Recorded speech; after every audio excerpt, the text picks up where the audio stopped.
മോഹൻ വർഗീസ്.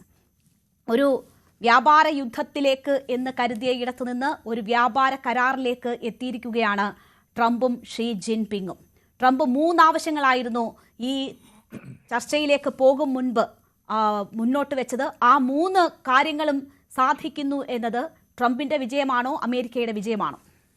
വിജയപരാജയങ്ങളെ വിലയിരുത്തുന്നതിന് മുൻപ് യഥാർത്ഥത്തിൽ ട്രംപ് ഉദ്ദേശിച്ച ഒരു ഡി എസ്കലേഷൻ അവിടെ ചെറുതായി നടന്നിരിക്കുന്നു. സമഗ്രമായ വ്യാപാര കരാർ ഇപ്പോഴും അകലെ തന്നെയാണ്. പക്ഷേ അതിലേക്ക് ഒരു ചുവട് കൂടി അടുത്തു എന്ന് വേണം കരുതാൻ.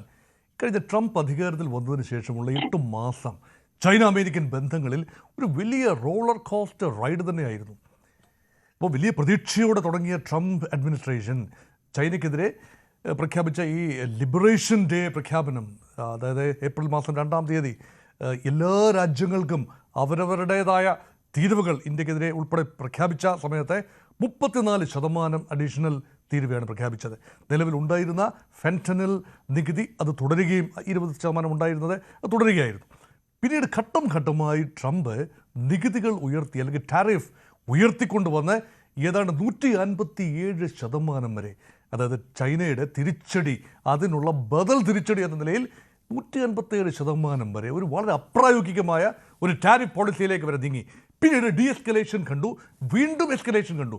ഇതിനെല്ലാം ഒടുവിൽ 6 വർഷത്തിന് ശേഷം ഇതാ ഡൊണാൾഡ് ട്രംപ് എന്ന അമേരിക്കൻ പ്രസിഡന്റ് ഇപ്പോൾ ഇതാ ചൈനീസ് പ്രസിഡന്റ് ഷീ ജിൻപിങ്ങിനെ കണ്ടിരിക്കുന്നു. അതും ഒരു ന്യൂട്രൽ കൺട്രിയിൽ വെച്ച്, അതായത് സൗത്ത് കൊറിയയിലെ ബുസാനിൽ വെച്ച് ഏഷ്യ പസഫിക് ഇക്കണോമിക് കോർപ്പറേഷൻ കൗൺസിലിൻ്റെ മീറ്റിങ്ങിൽ വെച്ച്, എപെക് സമ്മേളനത്തിൽ വെച്ചാണ് കണ്ടിരിക്കുന്നത്. ഇവിടെ നേരത്തെ രേണുക സൂചിപ്പിച്ച 3 വളരെ ട്രിക്കി ഇഷ്യൂസാണ്. അതിൽ പ്രധാനപ്പെട്ടത് ഫെൻറ്റനിൽ. അവിടെ നിന്നാണ് തുടങ്ങുന്നത്. ഈ ചൈനീസ് കറുപ്പ് അല്ലെങ്കിൽ അതിൻ്റെ പ്രോഡക്ട്സ് അത് വെനിസ്വേല വഴി അമേരിക്കയിലെത്തുന്നു. അത് വലിയ രീതിയിലാണ് ട്രംപ് ഉയർത്തിപ്പിടിക്കുന്ന ചില മൂല്യങ്ങളുണ്ട്. അതായത് ഈ മയക്കുമരുന്നുകൾ, മദ്യം, ഇങ്ങനെയുള്ള വെനിസ്വേലയ്ക്കെതിരെ നീങ്ങാനും ട്രംപ് ഉപയോഗിക്കുന്നത് അതെ, വെനിസ്വേലയ്ക്കെതിരെ നീങ്ങാനും, വെനിസ്വേലയ്ക്കെതിരെയുള്ള ആ ഒരു വെനിസ്വേല സോഷ്യലിസ്റ്റ് കാഴ്ചപ്പാടുള്ള വെനിസ്വേലയ്ക്കെതിരെ നീങ്ങാനും ഈ ഒരു കാര്യം തന്നെയാണ് ഉപയോഗിക്കുന്നത്. അപ്പോൾ ഫെൻറ്റലിനെ കാര്യത്തിൽ ചില ഉറപ്പുകൾ ചൈന നൽകി എന്നാണ് പറയുന്നത്. അല്ലാതെ ചൈന ഒഫീഷ്യലി പറയുന്നില്ല ഫെൻറ്റനിൽ ഞങ്ങൾ വൻതോതിൽ അമേരിക്കയിൽ ഡംപ് ചെയ്യത്തക്ക രീതിയിൽ കയറ്റി അയക്കുന്നു എന്ന് ഒരിക്കലും ഔപചാരികമായി ചൈന ക്ലെയിം ചെയ്തിട്ടില്ല. ഈ ഉറപ്പുകൾ ലഭിച്ചു എന്ന് ട്രംപ് പറയുമ്പോഴും ചൈനീസ് അഡ്മിനിസ്ട്രേഷൻ്റെ ഭാഗത്തു നിന്ന് അതേക്കുറിച്ച് കാര്യമായ സംസാരം ഉണ്ടായില്ല എന്നതും പ്രത്യേകം ശ്രദ്ധിക്കേണ്ട കാര്യമാണ്. പക്ഷേ ട്രംപ് ആഗ്രഹിച്ച ഒരു കാര്യം നടന്നിരിക്കുന്നു. സോയാബീൻ കർഷകർക്ക്, അവിടുത്തെ അമേരിക്കയിലെ ഫാം ഓണേഴ്സ് ആൻഡ് ഫാം സ്റ്റേഴ്സ്, ചോളം, സോയാബീനൊക്കെ വൻതോതിലാണ് അമേരിക്ക ഉത്പാദിപ്പിക്കുന്നത്. അതിന് വിപണി കണ്ടെത്താൻ വേണ്ടി വർഷങ്ങളായി ചൈന വൻതോതിൽ സോയാബീൻ വാങ്ങിയിരുന്നു. പക്ഷേ ഇപ്പോൾ വീണ്ടും അത് റിസ്യൂം ചെയ്യുകയാണ്. ഒരിക്കൽ നിർത്തിവെച്ച വാങ്ങൽ സോയാബീൻ നിർത്തി. അപ്പം Trump is taking back something at least. പക്ഷേ ഏറ്റവും പ്രധാനപ്പെട്ടത് ഇത് രണ്ടുമല്ല. ഇതിനേക്കാൾ പ്രധാനപ്പെട്ട കാര്യമാണ് ഒരു സമഗ്രമായ വ്യാപാര കരാറിലേക്ക് എത്തി നിൽക്കാനുള്ള ഏറ്റവും പ്രധാനപ്പെട്ട ഉപാധി റെയർ എർത്താണ്. അമേരിക്കയിലെ ഈ വലിയ രീതിയിലുള്ള ഇലക്ട്രോണിക് വ്യവസായം, വിമാനം മുതൽ, യുദ്ധവിമാനങ്ങൾ മുതൽ റെഫ്രിജറേറ്റർ വരെയുള്ള മൊബൈൽ ഫോൺ ഉൾപ്പെടെ ഒരുപാട് ഇലക്ട്രിക്കൽ ഉപകരണങ്ങളുടെ നിർമ്മാണത്തിന് ഉപയോഗിക്കാവുന്ന ഈ വലിയ രീതിയിലുള്ള റോ മെറ്റീരിയൽ 17 മൂലകങ്ങൾ അടങ്ങുന്ന റെയർ എർത്ത്, ഇതിൻ്റെ കയറ്റുമതി, അമേരിക്കയിലേക്കുള്ള ചൈനയുടെ കയറ്റുമതി ചൈന ഏകപക്ഷീയമായി നിർത്തിവെച്ചിരിക്കുകയായിരുന്നു, അല്ലെങ്കിൽ കടുത്ത നിയന്ത്രണങ്ങൾ പ്രഖ്യാപിച്ചിരിക്കുകയായിരുന്നു. അമേരിക്കയ്ക്ക് എവിടെയാണ് വേദനിക്കുന്നത് എന്ന് ചൈനയ്ക്ക് നന്നായി അറിയാം.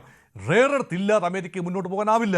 അമേരിക്കയ്ക്ക് എപ്പോഴും കഴുകൻ കണ്ണുകളോടെ അമേരിക്ക കണ്ടിരുന്നത് ലോകത്തിൻ്റെ ഏതെല്ലാം ഭാഗത്ത് റെയർ എർത്ത് മിനറൽസ് ഉണ്ടോ, അത് പാകിസ്ഥാനിലെ ബലൂചിസ്ഥാനിലായിക്കൊള്ളട്ടെ, അത് ഉക്രൈൻ്റെ കിഴക്കൻ മേഖലയിലെ ഡൊണറ്റ്സ്ക് ലുഹാൻസ്ക് പ്രവിശ്യയിലായിക്കൊള്ളട്ടെ, അവിടെ നിന്നെല്ലാം ഇത് സോഴ്സ് ചെയ്യാനാവുമോ എന്ന ചിന്തയിലാണ് ട്രംപ്. ഒരു പക്ക ബിസിനസ്സുകാരനായ ട്രംപിന് വിഭവങ്ങൾ അമേരിക്കയിൽ എത്തിക്കണം. എന്നാൽ വ്യാപാര അടവശിഷ്ട നിലയിൽ കാര്യമായ മാറ്റം ഉണ്ടാവരുത്, അമേരിക്കയ്ക്ക് അനുകൂലമാകണം. ആ ട്രംപിനെ ഭരിച്ച പ്രധാനപ്പെട്ട വിഷയം ഇതാണ്. അങ്ങനെയാണ് $295 ബില്യൺ ട്രേഡ് ഡെഫിസിറ്റ് ആണ്, വ്യാപാര കമ്മിയാണ് ചൈന അമേരിക്ക വ്യാപാരത്തിൽ അമേരിക്കയ്ക്ക് ചൈനയ്ക്ക് നേരെ ഉള്ളത്. എന്ത് വിധേനയും അത് കുറച്ചു കൊണ്ടുവരാൻ ഏത് അറ്റം വരെ പോകാനും അമേരിക്ക തയ്യാറായി. ഇപ്പം ചൈനയെക്കുറിച്ച് പറയുമ്പോൾ വളയ്ക്കുക ചെയ്യാൻ ഒടിക്കാനാവില്ല എന്ന പ്രായോഗിക ചിന്ത അത് ട്രംപിൻ്റെ മനസ്സിനെ ഭരിച്ചിട്ടിരിക്കണം. അതുകൊണ്ടാവണം ഇപ്പോൾ സമഗ്ര ഉടമ്പടിക്ക് മുൻപായിട്ടുള്ള ഒരു ഘട്ടം എന്ന നിലയിൽ താൽക്കാലിക വെടിനിർത്തൽ എന്ന നിലയിൽ ഫെൻറ്റനിൽ ടാക്സ് 20% നിന്നും 10% കുറയ്ക്കുന്നു. അങ്ങനെ വരുമ്പോൾ യഥാർത്ഥത്തിൽ ചൈനീസ് ഉൽപ്പന്നങ്ങൾ അമേരിക്കയിൽ ഇറക്കുമതി ചെയ്യുമ്പോൾ 57% ടാക്സ് ഉണ്ടായിരുന്നു, ഇപ്പോൾ ഡിഫാക്ടോ 47% കുറയുന്നു എന്നത് ഒരു താൽക്കാലിക ആശ്വാസം മാത്രമാണ്. തീർച്ചയായും. നിർമ്മൽ എബ്രഹാം, നോക്കൂ, ഈ ചർച്ചയിലേക്ക് പോകും മുൻപ് തന്നെ 3 ആവശ്യങ്ങൾ ട്രംപ് മുന്നോട്ട് വെക്കുന്നു. അതോടൊപ്പം തന്നെ ഒരു ധാരണയിലേക്ക് കാര്യങ്ങൾ എത്തിയില്ല എങ്കിൽ സംഭവിക്കാൻ പോകുന്ന പ്രത്യാഘാതം എന്താണ് എന്നൊരു മുന്നറിയിപ്പ് നൽകുന്നു. അത് ഏതാണ്ട് 155% ഈ തീരുവ ഉയർത്തും എന്ന പ്രഖ്യാപനങ്ങളാണ്. അപ്പോൾ ചൈനയെ മെരുക്കാനുള്ള തന്ത്രങ്ങൾ പയറ്റിക്കൊണ്ടാണോ ഷീ ജിൻപിങ്ങിന് മുന്നിലേക്ക് ട്രംപ് എത്തിയിരിക്കുന്നത്? ഇവിടെ ചൈനയെ സംബന്ധിച്ച് അവരുടെ വലിയ തീരുവ ഭീഷണി ഒഴിവാകുന്നു എന്ന വലിയ ഒരു ആശ്വാസം അവർക്കുണ്ട്. പിന്നെ നോക്കിയാൽ 10% ഇളവ് മാത്രമാണ് ഫെന്റനിലുമായി ബന്ധപ്പെട്ട് അവരുടെ തീരുവയിൽ ഉണ്ടാകുന്നത്.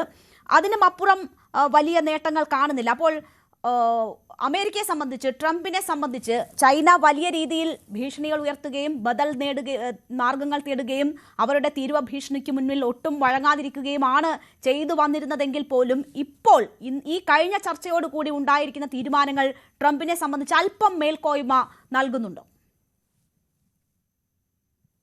എന്ന് പൂർണ്ണമായിട്ടും പറയാൻ പറ്റില്ല. കാരണം വെച്ച് കഴിഞ്ഞാൽ ഇവിടെ അങ്ങോട്ടും ഇങ്ങോട്ടും ഒരു ട്രേഡ് ഓഫ് ഉണ്ട്. ഫോർ എക്സാമ്പിൾ, ഇപ്പൊ 10% ഫെന്റനിൽ ടാരിഫ് കുറച്ചപ്പോഴും അമേരിക്കയെ സംബന്ധിച്ചിടത്തോളം 3-4 കാര്യങ്ങൾ അംഗീകരിക്കേണ്ടി വരുമോ എന്ന ചോദ്യമുണ്ട്. ഒന്ന്, NVIDIA എന്ന് പറയുന്ന കമ്പനിയുടെ ബ്ലാക്ക്വെൽ ചിപ്പുകൾ, അത്യാവശ്യം ചൈനയ്ക്ക് ഇതുവരെ ആക്സസ് ഇല്ലാത്ത രീതിയിലുള്ള ചിപ്പുകൾ വിൽക്കുമോ എന്നുള്ള ചോദ്യം മീഡിയ ചോദിച്ചപ്പോൾ ട്രംപ് അതിനെക്കുറിച്ച് പറഞ്ഞില്ല. പക്ഷെ സെമി കണ്ടക്ടർ ചിപ്സ് ചൈനയ്ക്ക് നമ്മൾ കൊടുക്കും എന്ന് പറഞ്ഞിട്ടുണ്ട്. സോ ആ ഒരു കാര്യം ഒന്ന്.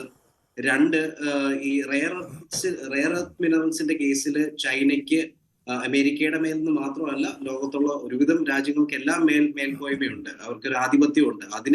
അതിന് മേൽ തലവെച്ച് കൊടുത്തതാണോ എന്നുള്ളൊരു ചോദ്യം കൂടെ ഉണ്ട്. കാരണം വെച്ച് കഴിഞ്ഞാൽ റെയർ എർത്ത് മിനറൽസ് ബ്ലോക്ക് ചെയ്ത് കഴിഞ്ഞു കഴിഞ്ഞാൽ, പ്രത്യേകിച്ച് ഫ്യൂച്ചറിസ്റ്റിക് ആയിട്ടുള്ള ഒരു ലോകത്തിലേക്ക് മൂവ് ചെയ്യുമ്പോൾ അതിന് ഏറ്റവും അത്യാവശ്യമായിട്ടുള്ള റെയർ എലമെന്റ്സും മിനറൽസും, ഫോർ എക്സാമ്പിൾ ലിത്തിയം അല്ലെങ്കിൽ ഗ്രാഫൈറ്റ് അല്ലെങ്കിൽ കൊബാൾട്ട് പോലുള്ള മിനറൽസ് അത്യാവശ്യം ഏറ്റവും അധികം വേണ്ടിയത് അമേരിക്കൻ കമ്പനികൾക്ക്. വലിയ അമേരിക്കൻ കമ്പനികളായുള്ള ടെസ്ല ആയിക്കോട്ടെ, ആപ്പിൾ ആയിക്കോട്ടെ, ക്വാൽകോം ആയിക്കോട്ടെ, അവരൊക്കെ മുന്നോട്ട് പോകുന്നത് തന്നെ ചൈന ഉള്ളത് കൊണ്ടാണ്. അതുകൊണ്ട് പൂർണ്ണമായിട്ടും ചൈനയെ പിന്തള്ളിക്കൊണ്ട് പോകാൻ പറ്റില്ല.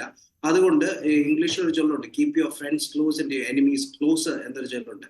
അപ്പൊ ശത്രുക്കളെ മെരുക്കിക്കൊണ്ട് പോകുന്ന ഒരു മാർഗമായിട്ട് ട്രംപ് ഇതിനെ കണ്ടു എന്നല്ലാതെ ട്രംപിന് ഒരു മേൽക്കോയ്മ കിട്ടി എന്ന് പറയാൻ പറ്റില്ല.